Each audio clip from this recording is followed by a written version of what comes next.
ले आओ इधर रखो। ये ले मौलवी साहब 20 लाख लेकर आया हूँ, जो काम मस्जिद का रहता है वो करवा ले। भाईजान, ये अपने पैसे उठाएं और बाहर ले जाएं। इन पैसों से मस्जिद का कोई काम नहीं हो सकता, ये मस्जिद में नहीं लग सकता। मौलवी साहब मस्जिद के लिए तो 10 लाख भी काफी थे, मैं एहतियातन 20 लाख लेकर आया हूँ। आप कह रहे हैं ये मस्जिद में लग नहीं सकते? बेशक आप सही बोल रहे हैं, इतने पैसों से 2 मस्जिदें तैयार हो सकती हैं।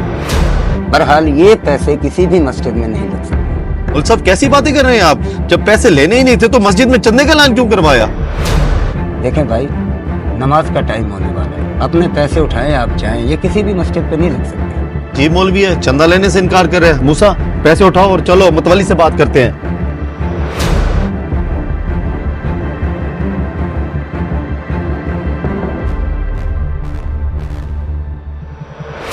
अस्सलाम वालेकुम मतवली साहब। वालेकुम सलाम। वली साहब, मैं मस्जिद की तामीर के लिए 20 लाख देने गया था, उल्टा मौलवी साहब ने मुझे बातें सुनानी शुरू कर दी और पैसे भी नहीं लिए।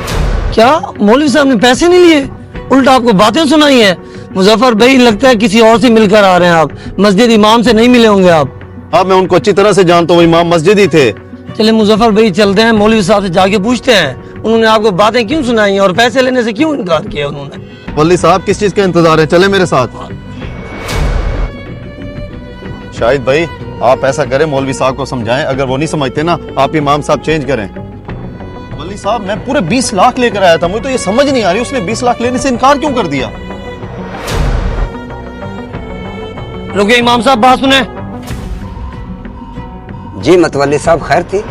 मौलवी साहब, ये मेरे दोस्त पैसे लेकर आए थे, आपने इनसे पैसे लेने से इनकार कर दिया है, उल्टा इनको बातें सुनाई हैं। हालांकि ये पूरे 20 लाख रुपए लेके आए हैं, इससे पूरी मस्जिद का काम हो सकता था अपना। जी मतवली साहब, आप ठीक कह रहे हैं, मैंने इन भाई को समझाया है कि आपका पैसा किसी भी मस्जिद पे नहीं लग सकता। सुन लिया आपने, बहुत बेइज्जती होगी मेरी, आप जल्दी से इमाम साहब को तब्दील करें। मतवली साहब बात सुने, इमाम भले आप तब्दील कर लें, लेकिन ये पैसा किसी भी मस्जिद में नहीं लग सकता। ठीक है इमाम साहब, लेकिन हमें ये तो बता दें कि इनके पैसे किसी मस्जिद में क्यों नहीं लग सकते। जी मतवली साहब, सूद और जुए से कमाया हुआ पैसा अल्लाह के रास्ते में मस्जिद में नहीं लग सकता है। शायद आप जानते नहीं है, इस भाई ने सूद का कारोबार शुरू किया हुआ और जिस जगह पे ये रह रहे हैं वो जगह यतीमों का हक है। ये लोगों की जमीनों पे कब्जे करते हैं, लोगों का हक खाते हैं। अच्छा, तो इमाम साहब ये बात है, मुझे इस बात का इल्म नहीं था। ओ भाई, तुम्हें पैसों से मतलब होना चाहिए, ना कि मेरे कारोबार से। तुम्हें पैसे चाहिए तो लो, वरना मुझे बातें ना सुनाओ। मेरे भाई, आप मेरी बात को समझ नहीं रहे हैं। आपका ये पैसा हलाल नहीं है।